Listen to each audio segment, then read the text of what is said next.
Madame la Présidente, Excellences, Mesdames et Messieurs, nous avons aujourd'hui l'honneur de vous présenter notre rapport final conformément à la requête de ce Conseil qui nous avait donné le mandat d'enquêter sur les violations des droits de l'homme au Burundi, notamment celles commises dans le contexte du processus électoral de 2020 et d'enquêter sur les fondements économiques de l'État. Nos conclusions sur ces sujets sont présentées dans notre rapport publié le 16 septembre 2020 et elles sont détaillées dans notre rapport long qui est disponible sur notre page internet sur le site du Conseil. Malgré les contraintes et difficultés supplémentaires rencontrées, notre commission a pu recueillir depuis septembre 2019 plus de 300 témoignages de victimes, de témoins et d'autres sources. Une fois de plus, nous tenons à remercier toutes les personnes qui nous ont apporté de précieuses informations malgré les risques encourus. Excellences, Mesdames et Messieurs, le processus électoral de 2020 s'est achevé le 24 août avec les élections des conseils de collines.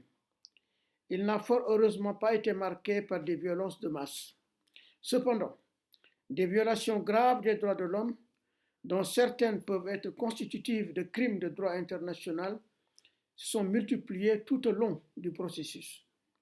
La Commission a documenté des cas d'exécution sommaire, de nombreuses arrestations et détentions arbitraires, des cas de torture et de mauvais traitements, y compris des violences sexuelles, ainsi que de nombreuses violations des principales libertés publiques. Ces violations n'ont pas été le fait du hasard. Il est apparu au fil de notre enquête que le parti au pouvoir, le CNDD-FDD et les autorités burundaises ont mis en œuvre une stratégie basée sur la violence et les violations des droits de l'homme pour s'assurer de leur victoire à toutes les élections. Le premier élément de cette stratégie a été d'affaiblir l'opposition politique, particulièrement le CNL qui est rapidement apparu comme le principal rival du parti au pouvoir. Tout a été mis en œuvre afin de réduire ses chances de remporter les différents scrutins. Les autorités et le CNDD-FDD, s'appuyant sur des Imbonerakure, des agents du service national de renseignement et de la police, mais également des responsables administratifs locaux, ont ciblé les membres et sympathisants les plus actifs du CNL, et tout particulièrement ceux qui se présentaient à une charge élective. Des instructions claires en ce sens ont été données au cours de réunions. Ainsi, pendant la période préélectorale, de nombreux membres du CNL ont été arrêtés et détenus de manière arbitraire. Certains ont également été torturés ou victimes de mauvais traitements. Quelques-uns ont été tués. De telles violations ont également été commises après les élections législatives et communales à titre de représailles, mais aussi durant la période précédant les élections collinaires. Le CNL s'est également vu empêché de mener à bien certaines de ses activités politiques. Plusieurs candidats de l'opposition n'ont pas pu se présenter aux élections.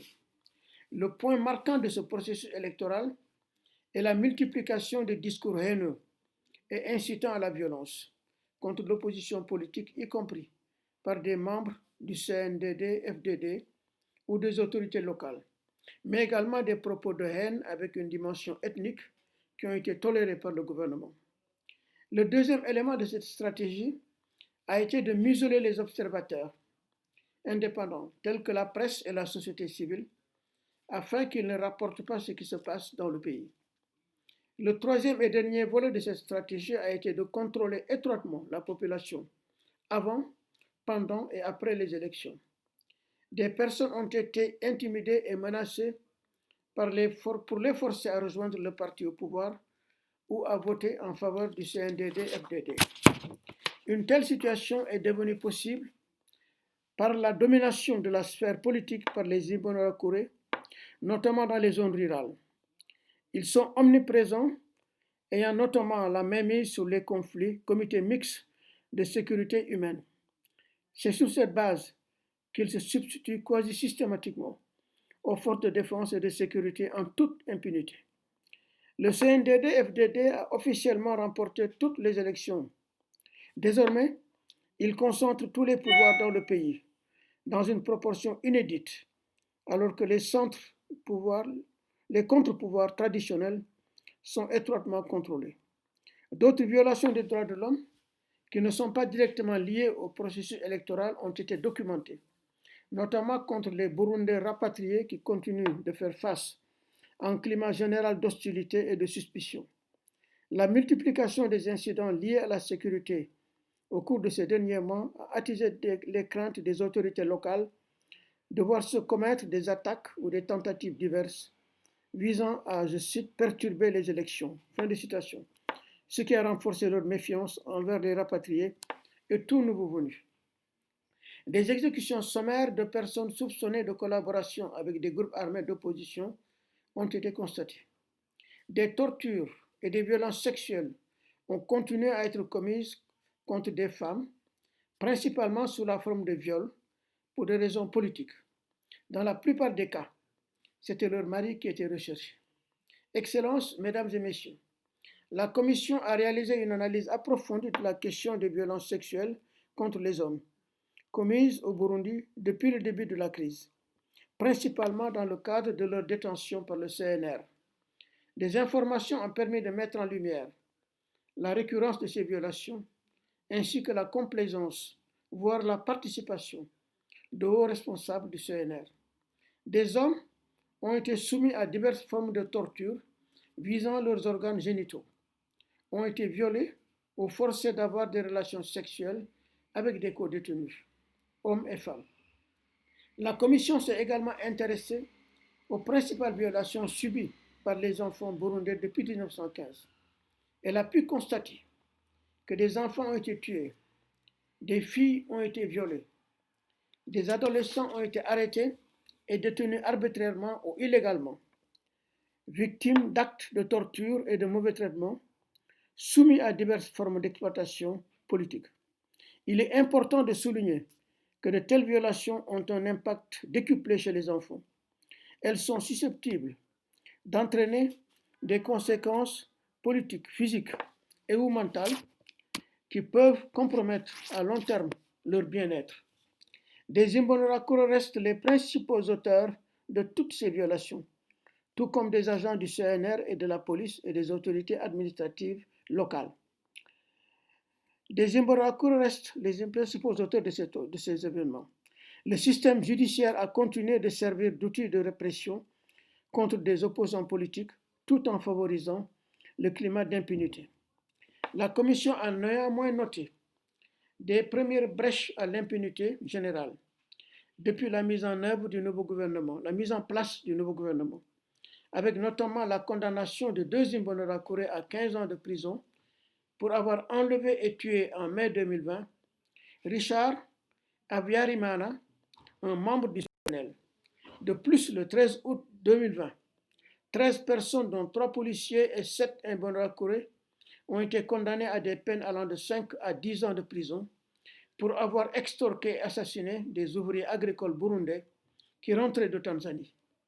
Bien que ce procès soit une première étape encourageante dans la lutte contre l'impunité qui n'a que trop duré, il reste trop rare à ce stade. Excellences, Mesdames et Messieurs, conformément à son mandat, la Commission a également enquêté sur les fondements économiques de l'État burundais, car les malversations économiques ont un impact direct sur la satisfaction des droits de l'homme dans ce pays, qui est parmi les plus pauvres du monde. Elle a des motifs raisonnables de croire que les malversations économiques sous-tendent l'économie burundaise, avec notamment de la grande corruption qui touche tous les secteurs économiques, notamment le secteur minier et les travaux publics, des pratiques de mauvaise gouvernance et des malversations, dont des détournements de fonds dans divers domaines. De nombreux cas de conflits et de prise illégale d'intérêts par des hautes autorités, une opacité des procédures de passation des marchés publics qui favorise la corruption et le détournement de fonds en faveur des proches du pouvoir, des fraudes douanières significatives de minerais et notamment d'or, et des cas d'enrichissement illicite par de hauts responsables. Plusieurs questions se posent quant à l'existence possible d'incitations financières à vouloir conserver le pouvoir par tous les moyens, ce qui peut donner lieu à des violations des droits de l'homme. À la lumière de cette enquête, toutes les personnes, entreprises ou institutions qui versent des fonds ou investissent au Burundi doivent faire preuve de la plus grande vigilance. La Commission a par ailleurs poursuivi son analyse de la situation dans le pays et des facteurs de risque. À l'issue des élections de 2020, en comparaison à la période préélectorale, la plupart des facteurs de risque sont restés tels quels. La Commission relève, entre autres, la multiplication des incidents sécuritaires depuis le mois d'octobre 2019, le fait que des personnes soupçonnées d'avoir été impliquées dans des graves violations des droits de l'homme occupent des hautes fonctions dans le nouveau gouvernement, les messages ambigus du nouveau président sur les libertés publiques et son approche sélective des violations des droits de l'homme, qui relativise de facto ses déclarations en faveur de la lutte contre l'impunité. Le facteur de risque numéro 6, relatif à l'absence de facteurs atténuants, s'est aggravé. La Commission a identifié des mesures que le nouveau gouvernement devrait prendre de manière prioritaire afin d'atténuer les facteurs de risque. Par exemple, libérer immédiatement les défenseurs des droits de l'homme, les journalistes et les prisonniers politiques, garantir la liberté de la presse et la liberté d'association de la société civile, garantir la liberté et la sécurité des opposants politiques, garantir la non-répétition des violations en révoquant ou en suspendant les agents de l'État soupçonnés d'être impliqués dans ces violations, restreindre l'omniprésence des Imbonerakure dans la sphère publique et les empêcher de se substituer aux forces de défense et de sécurité. Excellences, Mesdames et Messieurs, les risques pour l'avenir ne sont pas négligeables. Jusqu'à présent, la Commission n'a pas relevé de signes d'amélioration tangible de la situation des droits de l'homme, malgré les déclarations à cet effet du nouveau président. Il est nécessaire que la communauté internationale continue de suivre avec la plus grande attention les développements relatifs aux droits de l'homme au Burundi dans cette période charnière, notamment en maintenant un mécanisme international et indépendant qui puisse suivre objectivement cette situation.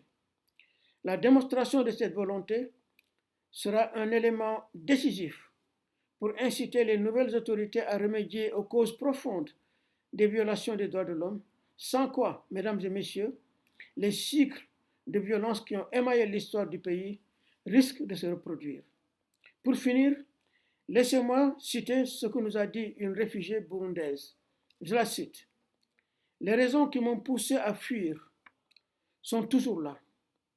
Ça arrive toujours. Vous avez beau changer le président, le problème reste. Fin de citation. Le gouvernement doit savoir que les Burundais ainsi que la communauté internationale attendent des actions significatives et durables pour l'amélioration de la situation. Je vous remercie de votre attention.